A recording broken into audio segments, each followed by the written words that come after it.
Bonjour, aujourd'hui je vais répondre à une question que l'on me pose très souvent en formation. Qu'est-ce que je dois mettre dans mon IFAK, dans mon trauma kit, dans ma trousse de secours? Je réponds à cette question juste après ça.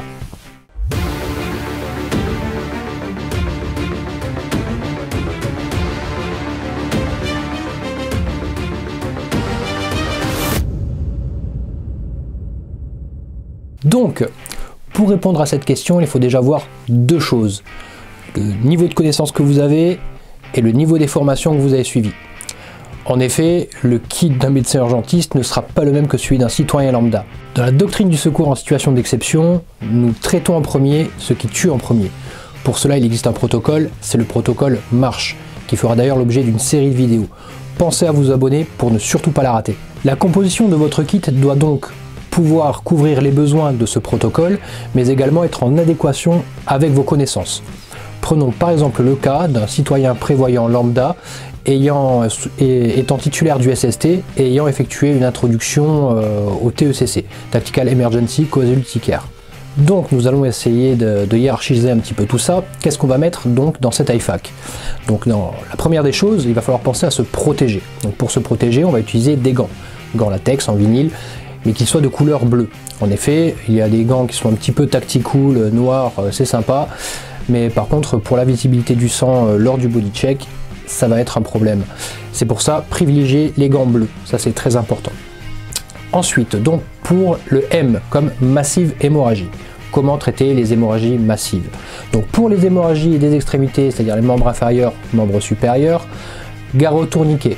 Moi personnellement j'utilise un garrot 4 Gen 7 de North American Rescue, il en existe d'autres, RMT, cela dépend vraiment de la formation que vous avez suivie et les modèles que vous connaissez.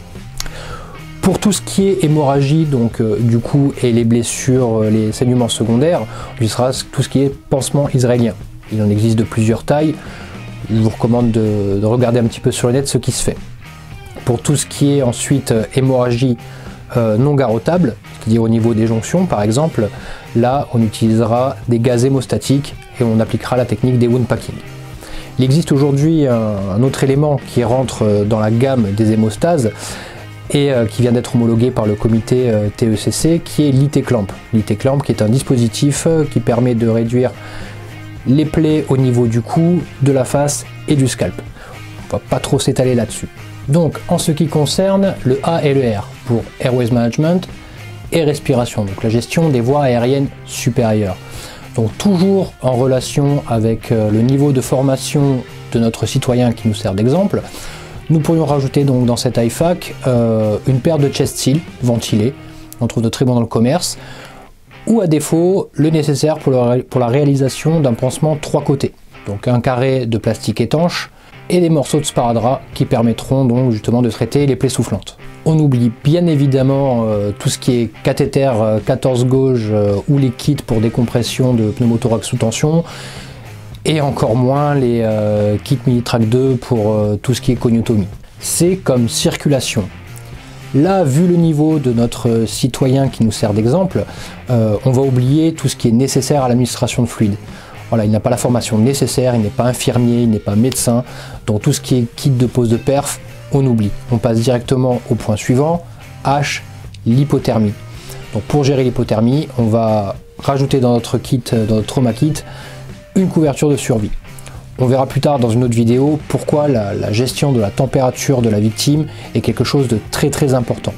Je pourrais même rajouter dans ce kit, pourquoi pas, une ou deux chaufferettes. On en parlera dans une prochaine vidéo. Vous pouvez bien entendu compléter ce kit de base avec un nécessaire de bobologie comprenant des items très simples comme les gaz, des bandages simples, du sérum Phi, tout ce que l'on peut trouver dans une trousse de premier secours en supermarché ou à la pharmacie. Donc déjà avec ce kit, notre citoyen prévoyant pourra intervenir sur quand même grand nombre de situations. Pour ceux que ça intéresse, une série de vidéos est prévue sur la mise en œuvre de tout ce matériel. Encore une fois, avoir le matos c'est bien, regarder des vidéos c'est bien aussi, mais se former c'est encore mieux. On parle quand même de sauver des vies, de porter assistance à des gens. Le secours à personne c'est un sujet sérieux, pensez-y. Ne ratez aucune de nos vidéos, Pensez à vous abonner, liker, partager et surtout, prenez soin de vous. Salut!